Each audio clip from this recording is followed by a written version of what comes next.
오늘 하나님 말씀 예레미야서 51장 1절에서 10절까지 말씀 보겠습니다. 구약 성경 예레미야서입니다. 예레미야서 51장 1절에서 10절까지 말씀. 성경을 찾으시는 분들은 제가 가지고 있는 성경은 1136페이지로 나와 있습니다. 구약 성경 참고하시기 바라고요. 작은 힘을 들여서 또 성경을 직접 찾았고 성경 말씀을 이렇게 계속 보시는 분은 나중에 혼자 공부하실 때도 성경을 빨리 찾을 수 있고 또 그 읽었던 들었던 말씀이 기억나기 때문에 굉장히 신앙에 도움이 될 줄 믿습니다. 또 찾기 힘드신 분은 앞에 PPT 보셔도 좋습니다. 예레미야서 51장 1절에서 10절까지 말씀, 하나님 말씀 제가 받들어 읽겠습니다. 여호와께서 이와 같이 말씀하시되 보라, 내가 멸망시키는 자의 심령을 부추겨 바벨론을 치고 또 나를 대적하는 자 중에 있는 자를 치되 내가 타국인을 바벨론에 보내어 키질하여 그의 땅을 비게 하리니 재난의 날에 그를 애워싸고 치리로다. 활을 당기는 자를 향하여 갑옷을 입고 일어선 자를 향하여 쏘는 자는 그의 활을 당길 것이라. 그의 장정들을 불쌍히 여기지 말며 그의 군대를 전멸시켜라.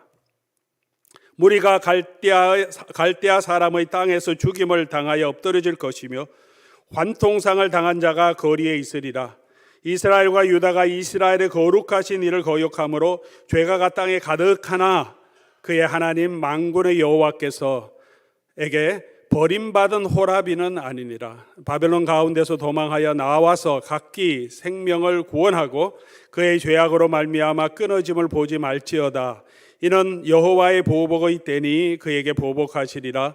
바벨론은 여호와의 손에 잡혀 있어 온 세계가 취하게 하는 금잔이라. 문민족이 그 포도주를 마심으로 미쳤도다. 바벨론이 갑자기 넘어져 파멸되니 이로 말미암아 울라. 그 상처를 위하여 위향을 구하라. 혹 나으리로다. 우리가 바벨론을 치료하려 하여도 낫지 아니한 적 버리고 각기 고향으로 돌아가자. 그 화가 하늘에 미쳤고 궁창에 달하였음이로다. 여호와께서 우리 공의를 드러내셨으니 오라 시온에서 우리 하나님 여호와의 일을 선포하자. 아멘. 여러분, 과부 효과라는 말씀을 들어보셨습니까?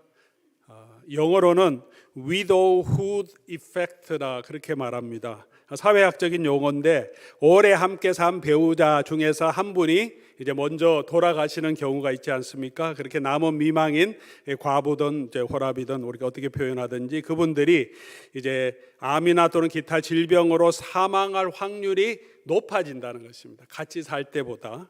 미국의 한 조사에 따르면 남편의 경우 아내를 잃고 9년 이내에 사망할 위험이 18% 정도, 같이 살 때보다 18% 정도 증가한다. 그런 통계가 있고, 아내의 경우에는 남편을 먼저 사별하고 혼자 살 경우에 9년 이내에 사망 위험이 16% 정도 우리 증가한다. 그렇게 말하고 있습니다.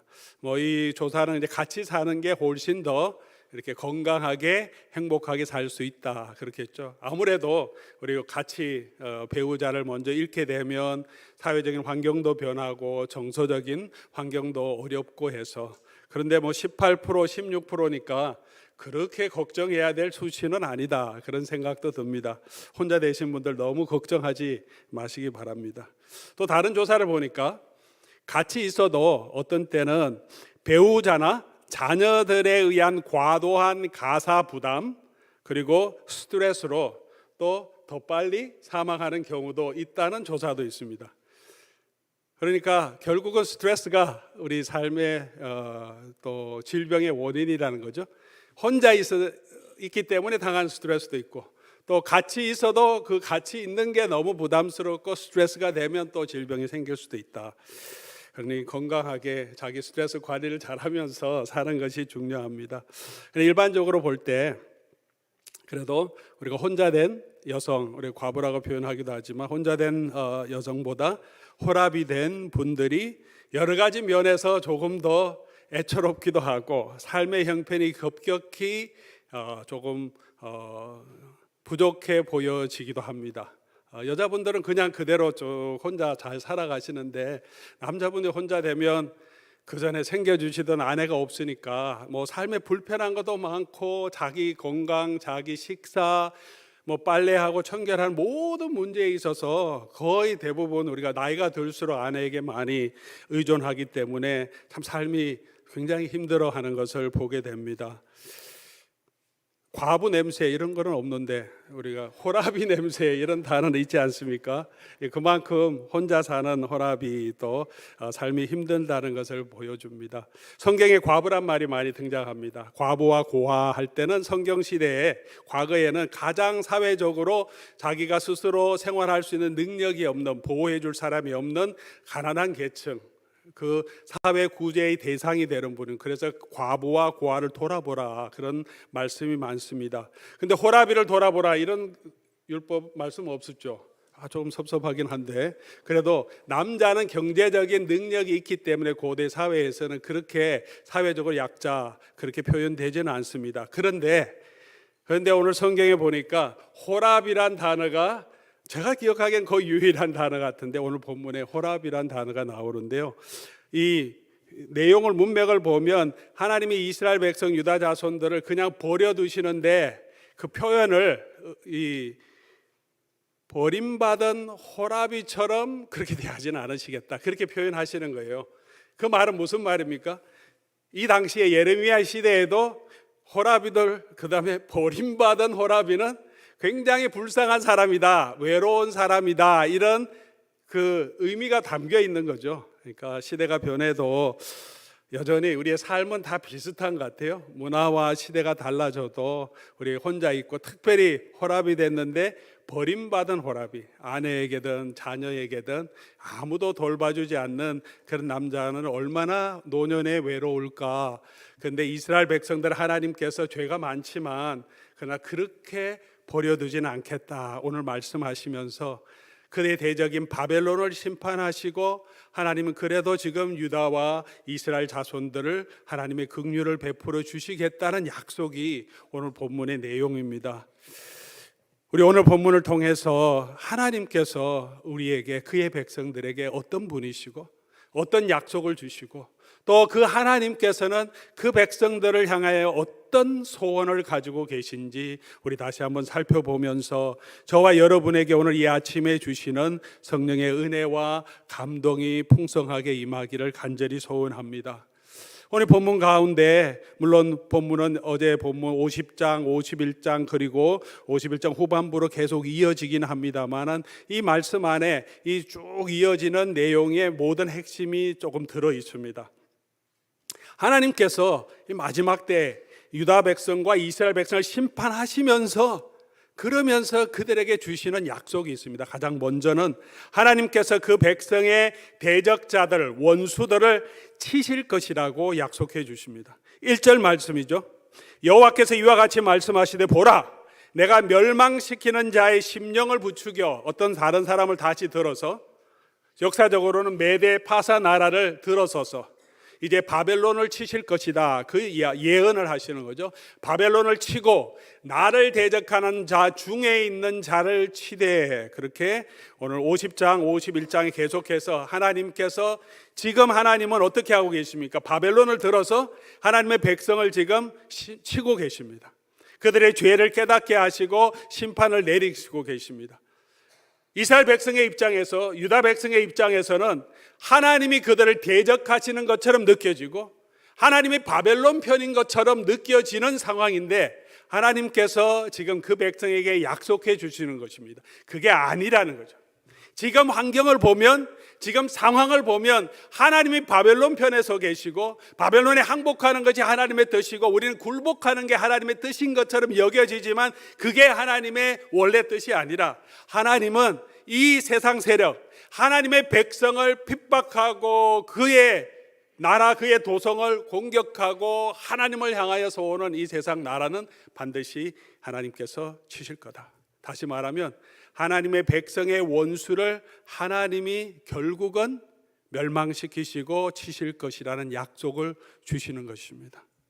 오늘 본문 1절에 보니까 하나님이 바벨론을 치고 하면서 설명하기를, 또 나를 대적하는 자 중에 있는 자를 치되, 바벨론은 하나님을 대적하는 자라고 말합니다. 물론 바벨론 느부갓네살 왕도 그렇고 하나님 앞에서 교만해서 자기가 모든 세상의 주권자이고 자기가 우상, 금신상을 만들고 모든 사람이 자기를 섬기를 그런 황제 숭배의 사상이 남아있지만, 그럼에도 불구하고 하나님께서 이 말씀하신 배경에는 이 바벨론이 하나님의 백성을 치기 때문에 하나님이 그 백성을 치는 이 바벨론의 원수가 되어주시고, 그 백성을 치는 이 백성의 원수를 하나님께서 대신 싸워주시겠다는 것입니다.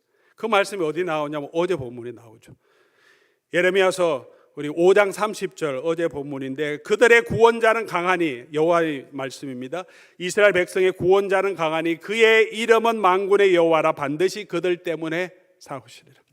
하나님 때문에도 싸우시지만 그 백성 때문에, 그 백성을 구원하시기 위해서 하나님이 대신 싸워주신다 말씀하십니다. 그렇게 하나님이 대신 싸워주시면서 그 원수들을 어떻게 하시는지 오늘 본문에 나오는데 완전히 물리쳐 주십니다. 1절부터 계속 나오는 단어가 치고, 2절에도 치리로다, 3절에는 활을 당기고 갑옷을 입고 일어나는 소논자를 향해서 이 바벨론 군대를 향해 쏘아라. 그리고 그 군대가 진멸할 것이다. 하나님의 백성의 원수들을 하나님께서 손봐 주시겠다는 거죠. 두 번째, 이 완전히 무너진 것과 함께 갑자기 이 바벨론은 멸망하게 될 것이라고 말합니다. 8절 말씀이죠. 바벨론이 갑자기 넘어져 파멸되리니, 갑자기 넘어져. 지금 이스라엘 이 역사적인 상황 아래 예레미야의 시대에 그들이 바라볼 때 바벨론은 무너지지 않을 것 같은, 마치 앞으로 계속해서 이 고대 건동사의 패권을 쥐고 다스릴 것 같은 강력한 힘을 가지고 있습니다. 그런데 하나님께서 지금은 그렇게 보여도 반드시 완전히 갑자기 무너질 거다. 무슨 말씀을 그 백성에게 하고 계십니까? 너무 두려워하지 말라는. 지금 바벨론 세력이 크다고 그것 때문에 압도당하지 말고, 그 힘에 굴복당하지 말고, 또 그 힘을 부러워하지도 말라. 그리고 너무 두려워하지 말라. 하나님은 그 백성의 편에 서서 싸워주시겠다고 약속해 주십니다.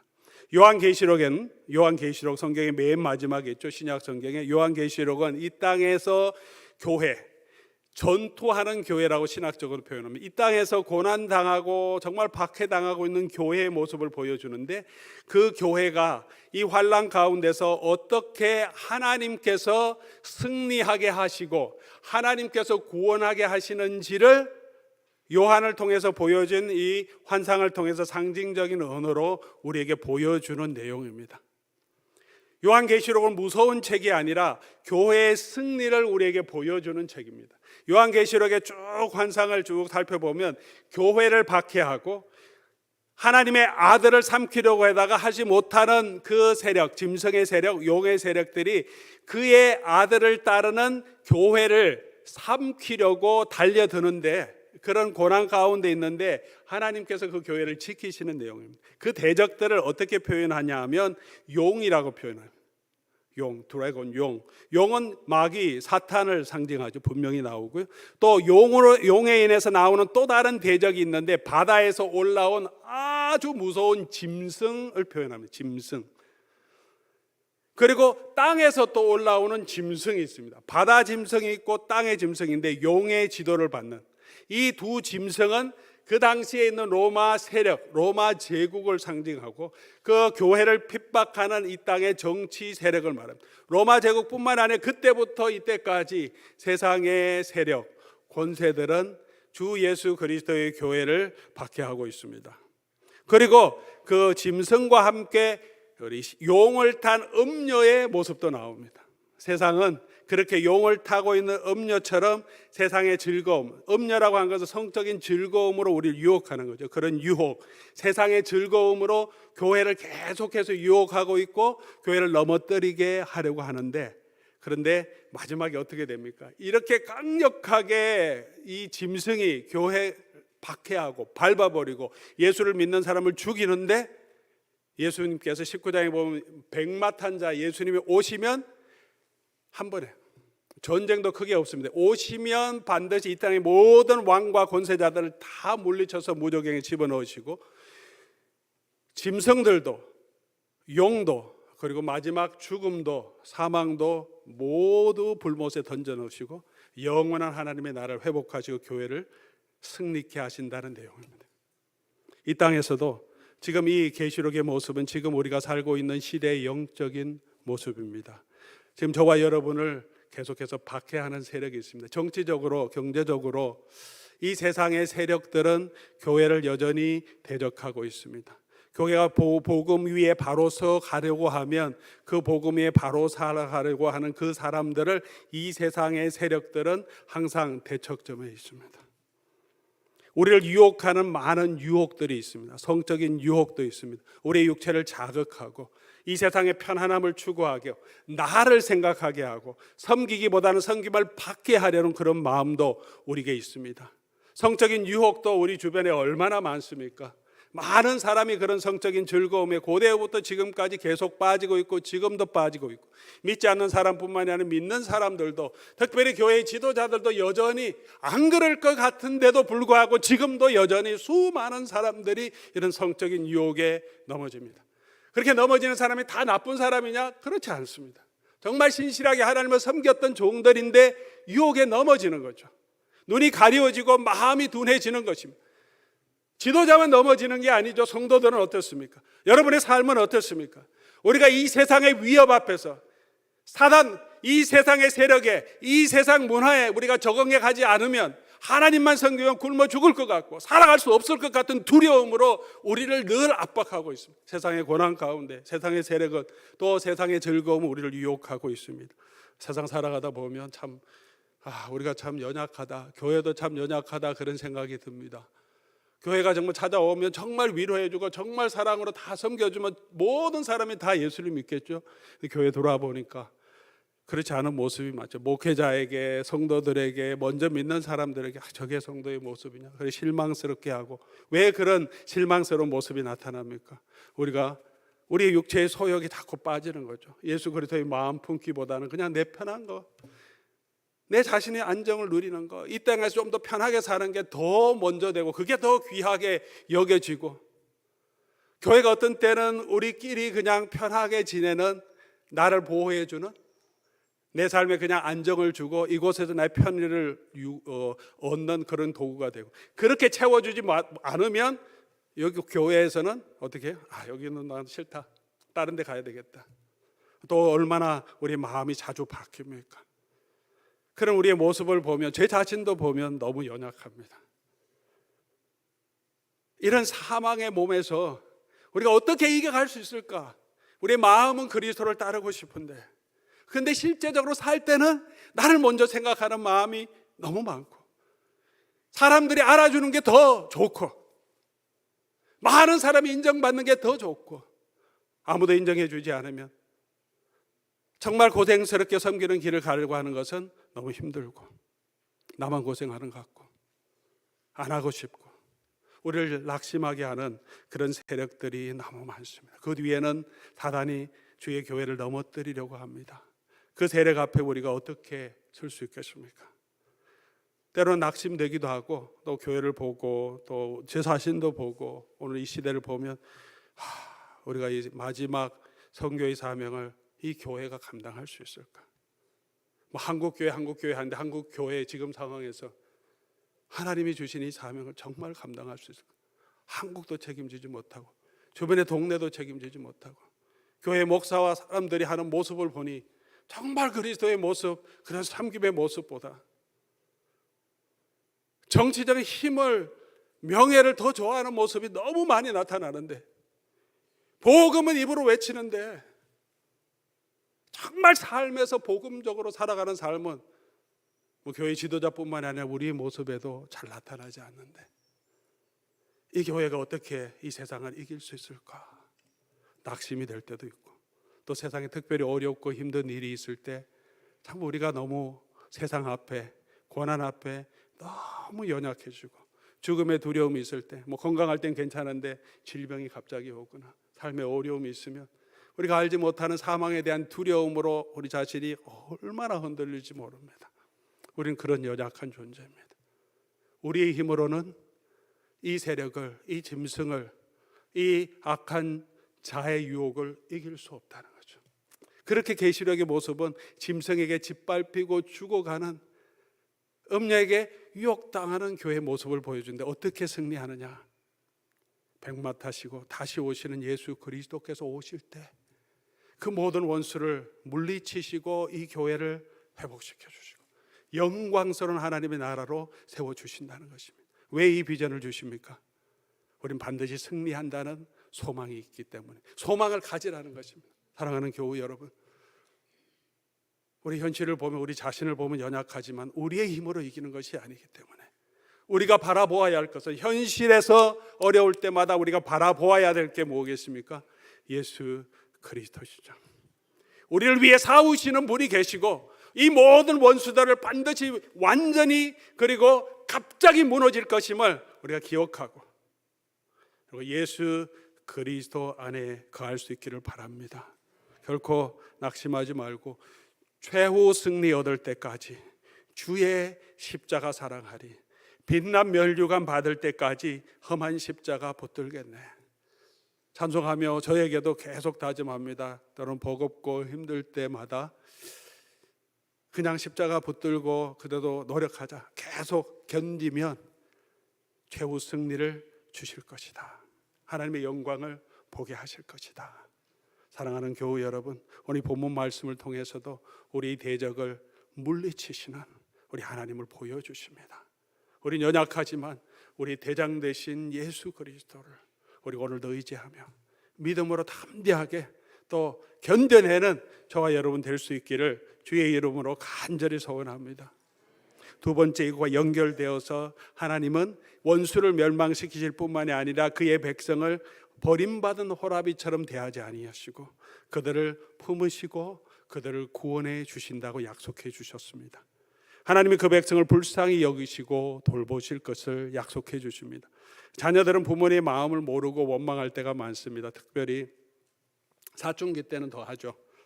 부모 하라는 거 뭐 시기적으로 또 불만이 많고 자기 정체성을 찾아가는 시기이기 때문에 그렇고, 자기가 원하는 욕구가 굉장히 많은 때라 또 부모님의 마음을 다 모르고, 부모님 보기에는 조금 너무 이렇게 막 나가고 이러면 안 되는 것 같은 게 많기 때문에 절제하고 자제시키면 부모님 원망할 때가 많죠. 그럴 때 우리의 마음의 소원이 뭡니까? 부모 마음을 좀 알았으면 좋겠는데, 근데 잘 모르죠. 시간이 지나면 알게 됩니다. 사춘기 지나고 대학 갈 때쯤 되면, 때로는 어떤 때는 요즘 사춘기가 길어서 뭐 30까지 사춘기다 그렇게 말하기도 하기도 합니다. 좀 지나가면 부모 마음을 알게 되고, 보니까 또 자기가 결혼해서 자녀를 낳아 보면 또 부모님의 마음을 조금은 알게 되더라고요.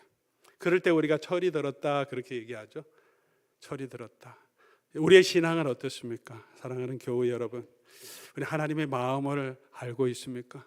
우리에게는 고난 때문에 마치 하나님이 나를 두들겨 패시고 나를 정말 심판하시고 나를 버리시는 그런 하나님처럼 느껴지지는 않습니까?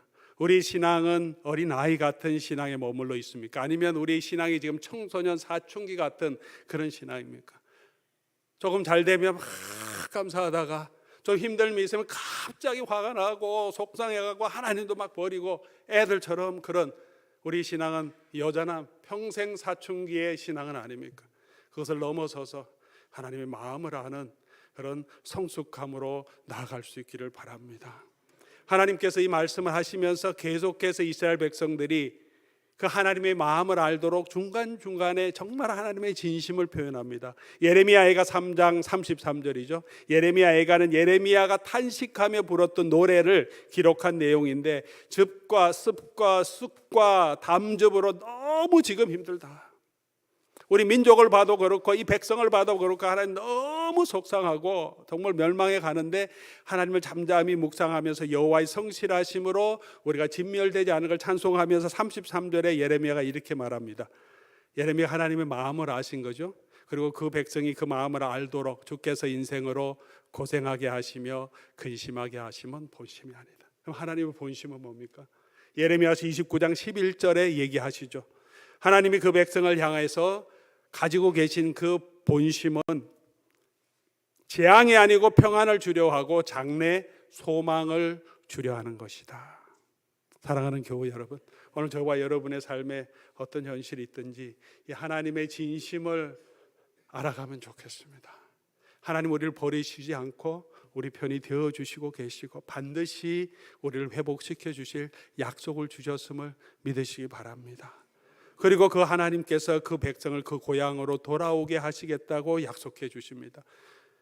예레미야서 50장 19절이죠. 이스라엘을 다시 그 목장으로 돌아오게 해서 그들이 갈멜과 바산에서 에브라임과 길라산에서 옛날에 누렸던 그 축복을 누리게 하실 거다.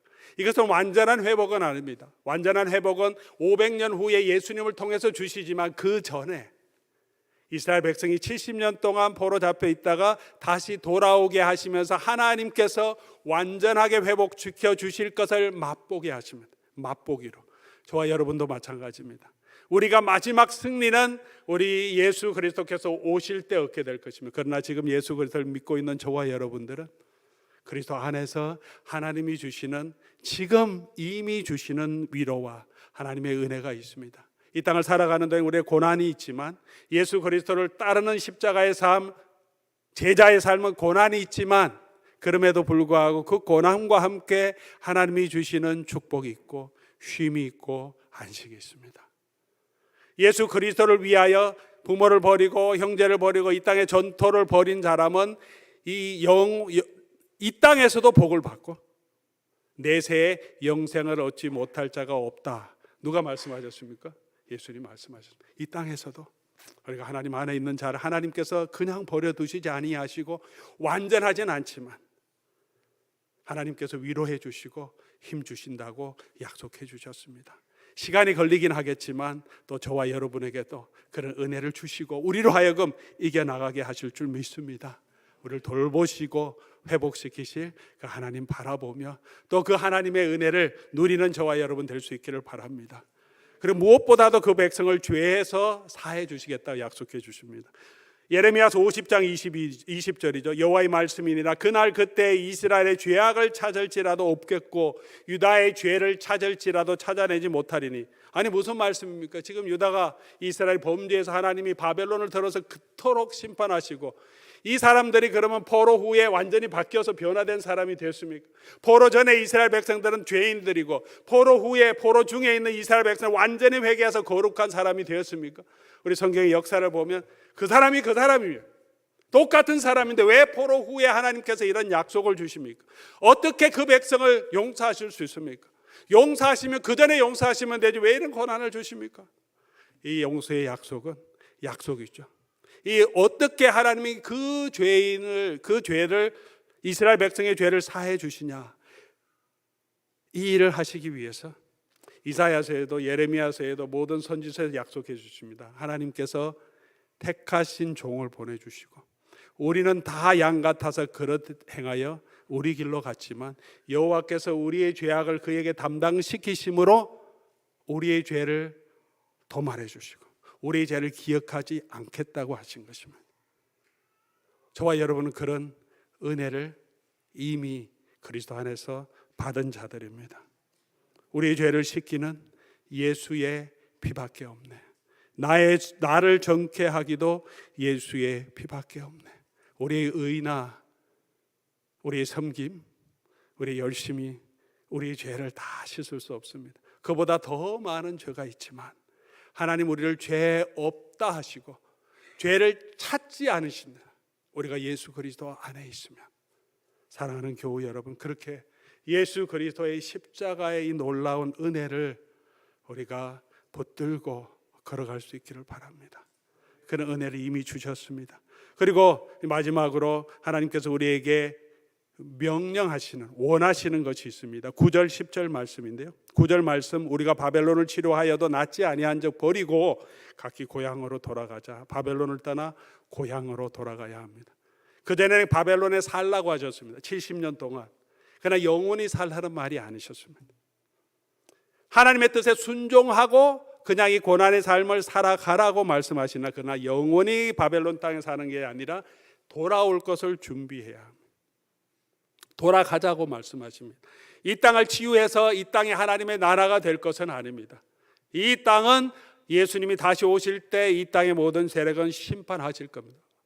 예수님이 다시 오실 때 영원한 하나님의 나라가 세워질 겁니다. 그때까지 우리는 영원한 하나님의 나라, 그 나라에 정말 합당한 자로 저와 여러분은 우리의 삶을 준비해야 합니다. 우리가 나온 곳 고국으로 돌아가는 것이 아니라 우리가 영원히 있을 곳, 예수님이 그곳에서 우리가 있을 곳을 예비하신 그곳을 바라보며 걸어가는 저와 여러분이 되라고 말씀하십니다. 두 번째로 시온에서 하나님의 일을 선포해야 한다라고 말씀하십니다. 10절, 여호와께서 우리의 공의를 드러내셨으니 오라 시온에서 우리 하나님 여호와의 일을 선포하자.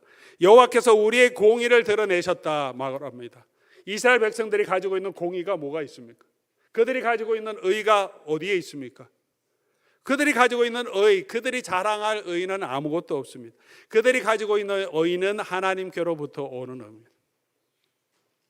하나님이 그의 언약에 신실하셔서 예수 그리스도를 보내주셔서 그 죄를 사해 주심으로 하나님의 신실하심도 나타내시고 그 백성의 죄도 사해 주시면서 다시 회복하게 해주신 것, 이게 이스라엘 백성이 가지고 있는 의입니다. 이것이 우리를 구원하는, 바울이 말한 이것이 우리를 구원하는 의입니다. 복음에 나타난 하나님의 의입니다. 우리가 선포해야 될 것은 뭐냐? 이 하나님의 의를 선포하는 것입니다. 우리를 자랑하는 것이 아니라, 우리가 받은 축복을 자랑하는 것이 아니라 우리 안에 있는 가장 큰 축복, 하나님이 우리를 의롭다 하시고 하나님의 자녀 삼으시고 우리 죄를 용서해 주시고 영원한 하나님의 기업을 주신 이 놀라운 은혜를 우리가 자랑해야 합니다. 선교지 갈 때마다 또 가끔씩 생각하고 또 우리 함께하는 분들에게 권면하는 말이 있습니다. 또 들을 때마다 속상한 이야기가 있습니다. 우리가 미국에 살다가 선교지는 보통 우리가 뭐 조금 힘든 곳으로 갑니다. 이번에도 아마존을 갔지만 그들의 삶의 형편은 너무 부족해 보이죠. 가끔씩 이렇게 말씀하시는 분들이 있습니다. 너무 좋은 마음에서 말씀하시는데, 예수 믿으면 우리는 이렇게 예수 믿어서 복 받았다. 한국이 왜 잘 사는지 아냐? 한국 성도들이 예수 믿어서 이런 복을 받았다. 그럼 지금 어떻게 사고 있습니까? 인도에서 그렇게 복음을 가난한 슬럼 지역에서 증거하는 분들 계십니다. 그러면 인도의 빌리언애들은, 한국 부자와 비교할 수 없을 정도로 수많은 돈을 가지고 있는 그 친구들은, 그런 브라만 계급들은 어떻게 복음을 전하겠습니까? 우리가 전해야 될 것이 우리가 가지고 있는 물질이 아니고 우리가 가지고 있는 삶의 형편이 아니지 않습니까? 그것밖에 자랑할 것이 없다면 그거는 복음의 능력이 아닙니다. 여러분, 가지고 있는 거, 우리가 가지고 있는 게 뭐가 대단합니까? 이 땅에 있는 모든 것은 갑자기 다 무너질 것이라고 했습니다. 우리의 건강도 마찬가지, 우리가 가지고 있는 것도 마찬가지. 그런 것들이 아니라 우리가 가지고 있는 가장 큰 복이 뭡니까? 우리가 드러내야 될 하나님의 공의가 뭡니까? 하나님이 우리의 죄를 사해 주시고 영원히 멸망받아야 될 우리를, 당신의 아들을 대신해서 그 자리에 주시고 우리가 받아야 될 저주를 대신 담당해 주심으로 하나님의 은혜의 자리로 다시 회복해 주신, 그리고 하나님의 영원한 나라에서 그 하나님의 나라를 유업으로 우리에게 그리스도와 함께 주시기로 할 때 이 상속을 받은 자인 것을, 그래서 사도 바울이 이 땅에 가진 모든 것들은 그냥 다 배설물같이 여겼다고 말합니다. 나에게 유익하지 않다고 말합니다. 부자 되는 것이 유익한 것이 아니고 그것이 복이 아닐 수도 있습니다. 부자 되면 하나님 성소, 하나님 더 잘 섬기겠다. 돈이 있으면 하나님 더 잘 섬깁니까? 명예가 있으면 하나님 더 잘 섬깁니까? 안 그렇습니다. 지금부터 하나님이 주시는 그 영광을 아는 자가 부자가 되어도 그것으로 하나님을 섬기는 거지, 부자 되는 것이 좋아서 그것을 축복으로 사는 사람은 부자 되면 그것을 의지할 수밖에 없습니다. 그런 것들은 무너질 것이라고 말합니다. 우리에게 주신 가장 큰 복이 무엇입니까? 바벨론도 무너질 것입니다. 하나님이 우리를 구원해 주시니 놀라운 은혜를 저와 여러분이 이미 가지고 있습니다. 우리가 전할 것은 그거죠. 왜 이까지 우리가 아마존까지 와서 선교합니까?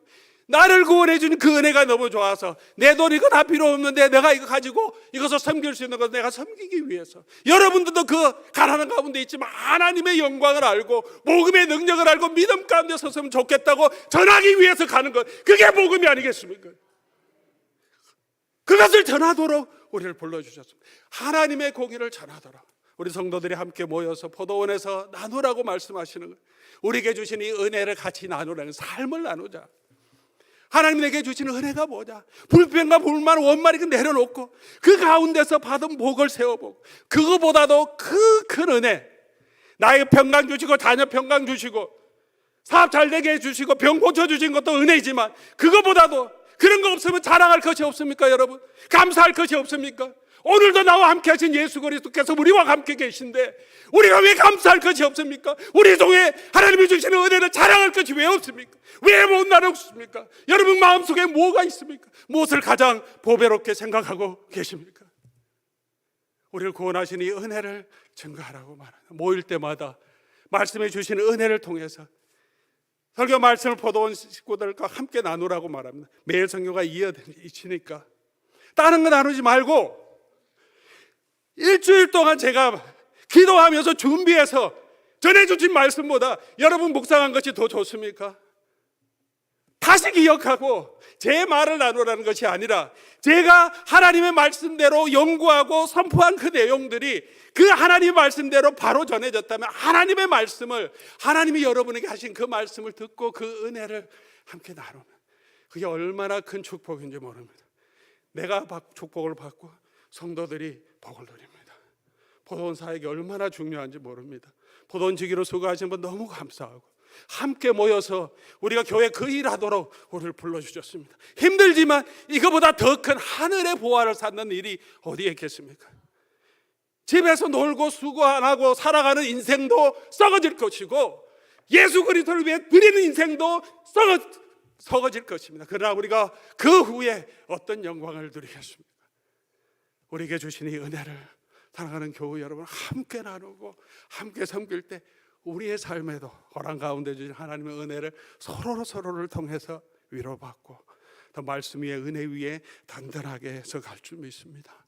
그런 교회가, 그게 교회의 사명이고, 그런 공동체 믿지 않는 사람들이 또 낙심한 사람들 들어와서 우리 가운데 역사하시는 하나님을 보게 하자는 거죠.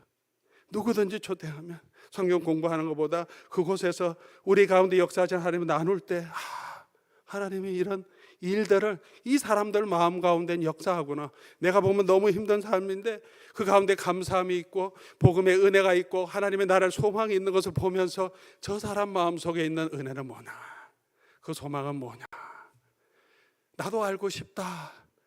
그렇게 복음으로 나오게 되는 거죠. 그것이 교회의 사명이고, 이 시대에 우리가 교회가 이 세상 세력 앞에서 보여주고 힘써야 할 것입니다. 우리 힘이 아니고 우리 안에 놀랍게 역사하신 이 은혜를 증거하는 것, 그것이 교회의 사명인 줄 믿습니다. 사랑하는 교회 여러분, 그 일에 힘써서 이 복음 위에 서서 우리가 이 땅에 고난이 있지만 반드시 승리하실 그 하나님을 바라보며 오늘도 믿음으로 걸어가는 저와 여러분 될 수 있기를 주의 이름으로 간절히 소원합니다.